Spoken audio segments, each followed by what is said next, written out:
Hello there guys, welcome to another of my live videos, and on this video there is lots to negotiate about. I am going to be giving you some additional information regarding David De Gea, also going to be giving you the latest news regarding Timo Werner, because there is a lot of narratives in the mainstream media saying, that Manchester United have expressed an interest in Timo Werner, and also going to give you the latest news regarding Jadon Sancho and that. But, the first topic of development I am going to start with is David De Gea. So I have been reading reports earlier on today, and it does say that Manchester United could sell David De Gea this summer. Now, the main explanations for this is to obviously, generate more funds so it can help us with our rebuilding process. And of course, when Dean Henderson does come back from his loan spell with Sheffield United, we are set to make Dean Henderson our number one goalkeeper, because Dean Henderson has been very, very impressive, and he has been a revelation, on his loan spell with Sheffield United. And I think that was a good decision from the football club, putting Dean Henderson out on loan, because he did need to gain more experience, did Dean Henderson. And now the statistics show that, Dean Henderson's are better than David De Gea's and that. And I think maybe this summer, if we were to sell De Gea, maybe we could still get maybe around 50 or 60 million pounds for him. Now, David De Gea has been a loan servant at Manchester United. He is now into his 9th season at the football club, so he's nearly been at the football club a decade. He's been here 9 years. He's in his 8th season at the football club, is David De Gea. He has made over 300 appearances in the Premier League, almost 400 appearances in all competitions. But you've got to admire him, because I think he's enjoyed a fantastic career with Manchester United as David De Gea. I think at least in last year, a half or so though, David De Gea has become a liability. I think overall he's still one of the best goalkeepers in the world, but I think at this present time he isn't the best goalkeeper in the world. And at Manchester United he has won it. He has won everything domestically. Now, of course, as you do know, last September of last year, David De Gea did, sign a new long-term contract with the football club. He did sign, was it a 4-year contract with an option of a further year. So he's still under contract with Man United until 2023. Obviously, David De Gea is on £375,000 a week at Manchester United. So that means he's the highest paid goalkeeper in the world, and he is the highest paid at the football club. Don't forget, 5 years ago, David De Gea was close to joining Real Madrid, but due to a fax machine, is on the deadline. His move to Real Madrid didn't materialise, but Real Madrid have been long admirers of him. Don't forget, Juventus have also expressed an interest. PSG have been in for David De Gea before, but I'm very sceptical. Probably, from now on he'll spend the entirety of his career with Manchester United. If he doesn't move on in the summer, I think at some point David De Gea will move on and that. But he has been our number one goalkeeper for years, but he has been here since the Alex Ferguson era. I think he's won the club's player of the year. I was in like 4 times out of the past 7 seasons or something like that. Obviously, before he was at Manchester United, he was at Atletico Madrid. We got him back in 2011 from there, paid around 17 million. But if we were to sell him in the summer, we'd still definitely get more than what we paid for David De Gea. But yeah, so reportedly now he could be on his way out of the football club in the summer. We have got quite a few goalkeepers. We've got Sergio Romero, who's our second choice goalkeeper. He tends to play like in the cup games. His stats are very, very good, our Sergio Romero's. Do you think he'd be reliable, to become our number one goalkeeper, Sergio Romero? Lee Grant, obviously, he's injured, hasn't really played since his arrival from Stoke back in the summer of 2018. I think Joe Pereira is out on loan, so we have got quite a few goalkeepers. So that's the latest news regarding David De Gea and that. But I thought he was going to leave before David De Gea, because it was a long process of getting him a new contract, because he was in negotiations for so long. Man United weren't willing to meet his wage demands, but we just finally decided to meet his wage demands and that, because obviously before I did sign the contract last summer, David De Gea was on like £300,000 a week, weren't he, or something like that. I think it was, or was he on 200 grand a week? It was something like that anyway. So that's the latest news regarding David De Gea. Now we'll delve into the topic regarding Timo Werner. Now, like I mentioned, it says today in the media that Manchester United and Barcelona have inquired about the availability of Timo Werner from RB Leipzig. Now, reportedly, I think Timo Werner's preference is a move to Liverpool. I think Timo Werner is going to wait to see if Liverpool are determined to activate his release clause. I think he's got around the 51 million release clause as Timo Werner. I think, it comes to an end in April, does his release clause, Timo Werner. So either these teams, will have to sign Timo Werner before April. But yeah, his preference is a move to Liverpool. I think Man United are reportedly willing to offer around £51 million for the player. I think he'd suit our system very, very well, would Timo Werner. I don't think he'd suit Liverpool's system well. He wouldn't get football at Liverpool week in, week out, because Liverpool have got the likes of Salah, Firmino and Mane. And I think for Timo Werner to get in the team more, Liverpool would have to sell one of their attacking trio, but I'm very sceptical that they will do that this summer. But Liverpool have been relentlessly linked with Timo Werner. They've been in for him for at least the last couple of months or so. But from now on, he won't spend the entirety of his career with RB Leipzig. He's now into his fourth season with RB Leipzig. He's a prolific goal scorer. He's scored 71 goals in 116, or is it 117 Bundesliga appearances. And I think he's only the ages of 23 or 24 is the player. Before he was at RB Leipzig, he was at Stuttgart. When he was at Stuttgart, he became the youngest player to ever represent Stuttgart, did Timo Werner. But I'd be excited about the prospects of him coming in if he did come to Man United in the summer. We have got quite a few attacking options. Obviously we've got Rashford. He's been very, very good this season, obviously before he got injured. And Solskjaer confirmed, he could be out for the rest of the season, could Marcus Rashford. Also, too, we've got Anthony Martial, of course. He's rejuvenated himself recently. He scored 3 goals in his last 3 games. Obviously, he was injured for a long period earlier on in the season. Some people are saying we should revert Martial back to the left. Of course, we've got Daniel James. He's another attacking option. Obviously, we have overplayed him this season. Had a good game against Watford, but I don't think he's been his best in the last month or so. Daniel James.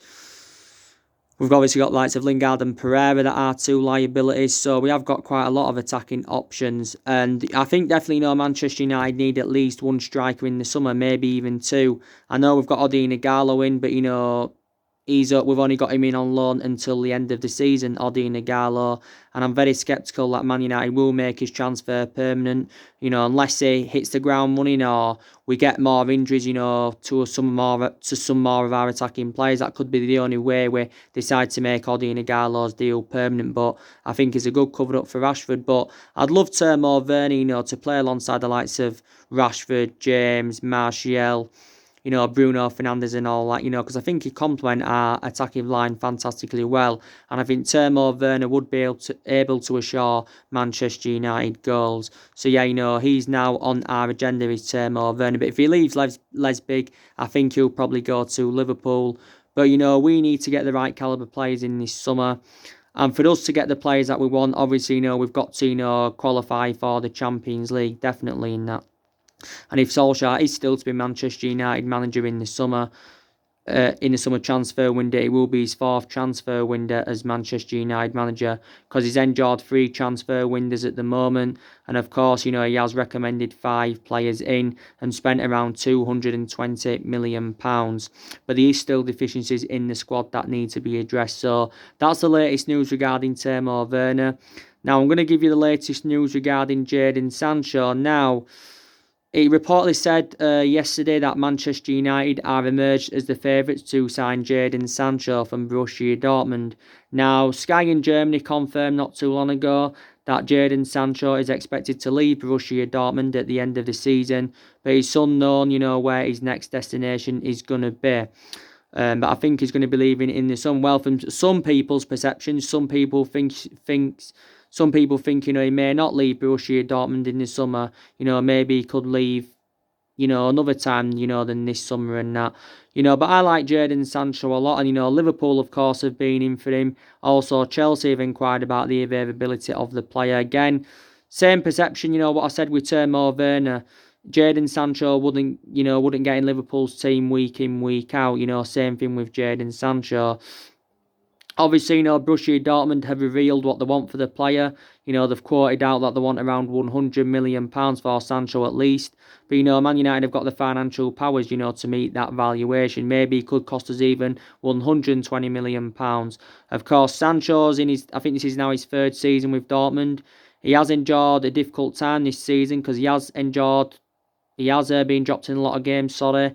Totally comparison to his two previous seasons, because I thought he did well in his two previous seasons. Did you know Jadon Sancho? Still got a contract with Dortmund until 2022. He's also played in the Premier League before.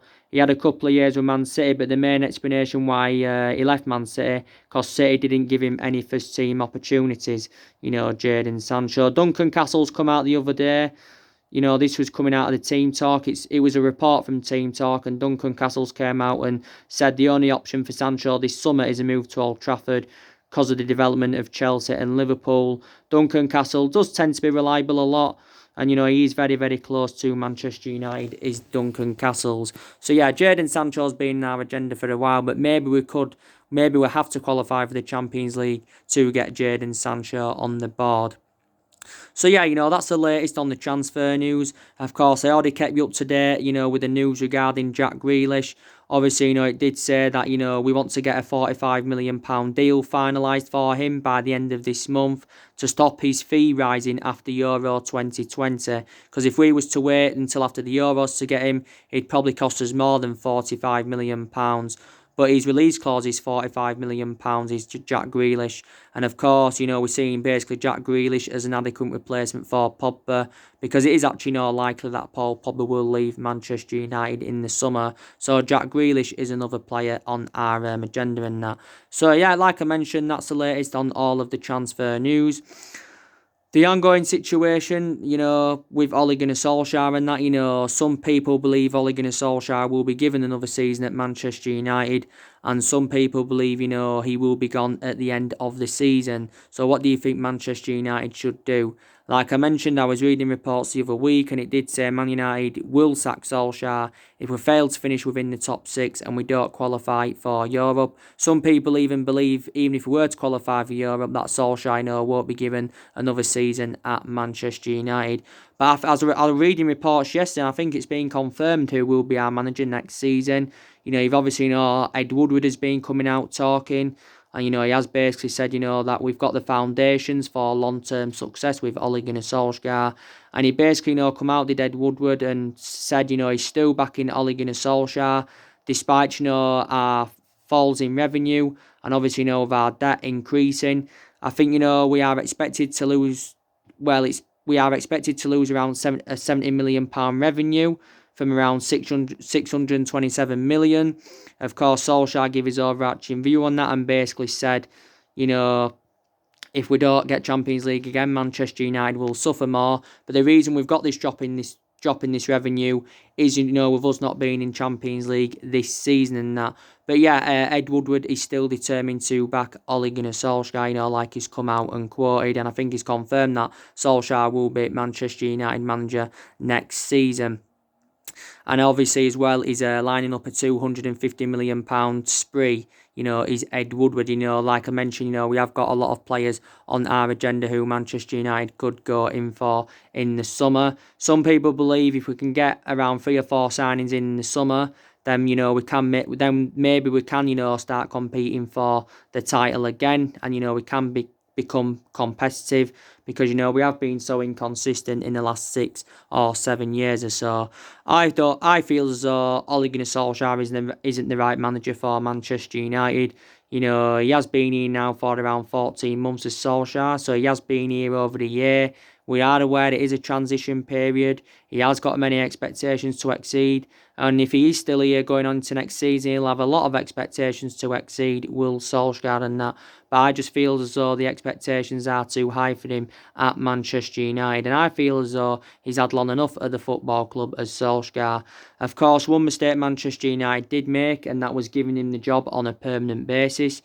The main explanation why we're giving the job permanently, reflecting on what he did when he was the interim manager in that 3-month period, because he did really, really well in that 3-month period when he was the interim manager. But since he's got the job permanently, his record has been disastrous. There is some positives though. We've had quite a few good results under Solskjaer. You know, we've done well against elite opposition.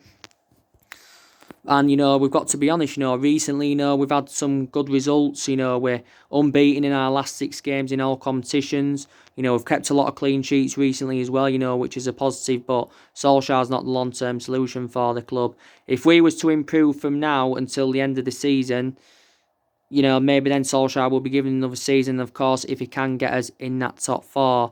But reflecting on the league, you know, we are in that top 4 race because now we are only 3 points behind Chelsea. So take that into account. It's amazing, isn't it? You know, it's the worst we've ever been in the Premier League era, and we can still get that top 4. So it just indicates how, you know, how poor a lot of teams have been in the Premier League this season. And it's one of the main explanations as well, you know, why Liverpool have blitzed the league. But I did say at the start of this season that our expectations this season will be to finish in that top 4 and that. We've obviously got quite a few other ambitions. You know, obviously, you know, the Europa League is a priority for us. You know, I think we're emerged as one of the favourites to win the Europa League. You know, we did win it back in 2017 under Jose Mourinho. Also, it's another route to Champions League football, and the FA Cup is a priority for us, so Manchester United can win that. So, want to get some silverware on the board. You know, we've lacked silverware in the last 6 or 7 years, and we haven't won out in terms of silverware yet since Ole Gunnar Solskjaer, you know, got recommended in and that. And Solskjaer said before, you know, he's spoken about the importance of, you know, winning silverware. But Ed Woodward did confirm for Solskjaer to remain in charge at the club, he needs to win trophies and he needs to get the team, you know, playing attractive football and that. You know, this is what he needs to do. But I've said to you, you know, the reasons why I don't think Solskjaer's the right man, because I think he's too inexperienced as a manager. You know, Man United is the 3rd club he's managing. Before he was at Man United, he was at Mould and he was at Cardiff, and also his record at Cardiff was disastrous. He's been tactically naive for the vast majority of this season, doesn't really have a plan A, doesn't really have a plan B. You know, so they're my element of concerns about Solskjaer. Don't get me wrong, he was a great player for the football club for 11 years and that, and he flourished under Alex Ferguson's guidance. But I just feel as though as a manager, he's totally comparison. David Beckham's come out today and he's given his own perception on Ole Gunnar Solskjaer. And, you know, he's basically, you know, backing Ole Gunnar Solskjaer. He basically, you know, says, you know, he's learned from Alex Ferguson. So he has, you know, come out with the similarities between Ferguson and Solskjaer. Also, too, Solskjaer invited Tyson Fury, you know, to give a speech to the Manchester United squad as well. I think it was today. It was coming out from some media outlets and that. But, yeah, but there's not only problems with management at the football club, you know, like I've said a lot. There's not only problems with management. You know, there's been problems the way the football club's been run for several years. Obviously, you know, a lot of United fans have got doubts about, you know, the club's ownership. You know, we've also got doubts about Ed Woodward. You know, obviously, you know, that our board have been a liability for several years. These still players at Manchester United that do need to leave in the summer. And I think Solskjaer has confirmed there will be more departures in the summer. You know, a lot of players have left since Ole Gunnar Solskjaer's arrival. You know, around 19-year players have left. And, you know, some of the players that did leave, you know, we have generated some money for, you know, some of their departures. But I expect to leave this summer. I expect Jones to go. Jones has been a long-serving player at the football club, but, you know, Jones doesn't really get his chances anymore, so his appearances are limited. We got him from Blackburn back in 2011. Matic, I think he's rejuvenated himself recently, Matic, but I still think he's a liability because he's too slow. Maybe, you know, when Fernandes is involved in the mix, you know, Matic seems to be a different player because Fernandes does actually, you know, make him quicker, but I've still got a lot of concerns about Matic. You know, we overpaid for him, 40 million from Chelsea. I expect Lingard and Pereira to be moved on in the summer because they are 2 liabilities. With McTominay back now anywhere, Pereira won't get his chances. Pereira was only playing a lot because of McTominay's injury, but now McTominay's back in the team. Also, too, Chon and Gomez, they'll probably be moved on because I don't feel as though they're getting enough chances at Manchester United. The vast majority of Gomez's appearances have come in the Europa League. I haven't really seen Chon play a lot, you know, to be quite honest with you. So they also, you know, could be moved on. You know, definitely in that. So these two players that need to leave Manchester United in the summer, like I mentioned, Pogba, he's likely to leave in the summer. He's likely to leave in the summer, is Paul Pogba and that. But on the other hand, you know, these 2 players I will be determined to keep. You know, I'd keep the 3 signings that Solskjaer recommended in last summer. You know, I'd keep McTominay. I'd keep Fred because he's recently rejuvenated himself. And these players that have improved under Solskjaer's guidance. Luke Shaw, he's very, very injury prone, is Luke Shaw. But, probably would keep him for the time being. He is highly experienced. I know Brandon Williams is our first choice left back and he's a better solution than him. But Luke Shaw, can still play really, really well. And since he's come back from that 2 months out, he has done really, really well, to be fair, as Luke Shaw. Keep Lindelof, because I think he's done well alongside Maguire, but I think probably we need to get a centre-half in who's on like Harry Maguire's level and Virgil van Dijk's level and that, to be quite honest with you. I'd keep Rashford. I'd probably keep Martial because recently he's rejuvenated himself. Solskjaer did come out and say there's still a lot of aspects of Martial's game that needs to improve. So, yeah, probably would keep him. Keep James, yeah. Yeah, so there's still quite a lot of players at Manchester United I would be determined to keep, definitely in that.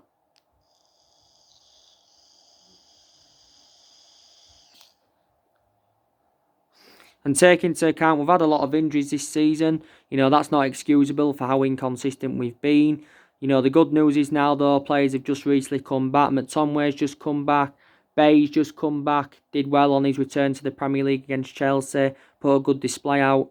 Bay's a very, very good centre-half. My only element of concern about him, he's very injury-prone, is Eric Bay. Adam... who else has just come back from injury? Tuanzebe and Fosu are stepping up their fitness regime. They're close to reserve game or behind closed doors, like Solskjaer did confirm. Diego Dalot recently come back from injury. Like I mentioned, Martial was injured earlier on in the season. Pogba, I think he's close to returning from injury. Solskjaer, perception is different because he said the other week, well, it was last week, that his return is not imminent, is Paul Pogba's. Lee Grant, of course, is injured. Some more players are now coming back from injury, to be fair. But injuries, is not excusable for how inconsistent Man United have been this season and that. But if we do get rid of Ole Gunnar Solskjaer, I think it's probably likely either Pochettino or Massimiliano Allegri will be our next manager if Solskjaer is to go. We've already got rid of 3 managers since the Ferguson era. David Moyes went, Louis van Gaal went, and Jose Mourinho went. Of course, we paid them all off. If we were to sack Solskjaer, I think we'd have to pay around £5 million, something like that, to get rid of him. But that's like £15 million less than what we paid to get rid of Jose Mourinho. Yes, it is. But, Manchester United, still one of the biggest clubs in the world. Most successful team in England. Historically, we've got 20 titles. We've got a fantastic history. We've got a fantastic fan base. But, just... since Alex Ferguson left, we haven't been the same team. A lot of money's been invested into the club since Ferguson left. I think we've spent nearly £1 billion on recruiting new players in. 67 was spent under Moyes, 200 odd million was spent under Van Gaal, 400 million spent under Mourinho. The vast majority of these players are Jose Mourinho's, and 220 million spent under Ole Gunnar Solskjaer, and that's so a lot of money has been invested into the football club in the last 6 or 7 years. Also, Manchester United made a mistake by not getting a director of football in last summer. Because if we'd got a director of football in, Ed Woodward could have moved away from the footballing decisions. And plus, that's one of the structural changes we needed. And there was quite a few former Man United players linked with that director's role. But we've made a lot of mistakes in the last 6 or 7 years or so. We've got a big game tonight against Club Brugge. It's going to be a very, very it's going to be, a good game. I nearly said very difficult game then. No, I don't think it will be a difficult game for us. I'm very convinced Manchester United will go through to the last 16 of the competition. Of course, it is 1-1. It was 1-1 in the first leg at the Jan Bradell Stadium. Wasn't a good performance, but we did get that vital away goal through Anthony Martial. Solskjaer got a lot of things wrong in the first leg against Club Brugge, but I do feel as though in the second leg tonight, he won't take any risks on his team selection. He may rest a couple of key players because, Everton is on the horizon and Everton is going to be a very, very difficult game and that. So I'm very convinced, we will beat Club Brugge tonight. Club Brugge aren't good in Europe, obviously they're good in the Belgian league because they're sitting top. You know, like I said, you know, we thrashed them back in the 2015-16 Champions League playoffs and that. You know, so I'm very, very confident we can do it. But it's a game Manchester United must win tonight. Solskjaer, you know, cannot take any risks whatsoever. I think he'll play Fernandes.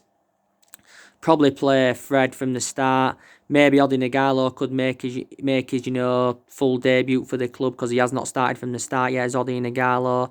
Maybe Greenwood will be involved. You know, Greenwood missed the first leg with illness. You know, maybe Bailly, Williams and Romero could be in contention to play because obviously, you know, they're arrested in the game against Watford. So he will make some changes, you know, from the Watford game, Will Solskjaer and that. So that's everything to update you with today, guys. Drop your comments, likes below on the channel if you do consider subscribe as always, and take care. God bless. See you all again very, very soon.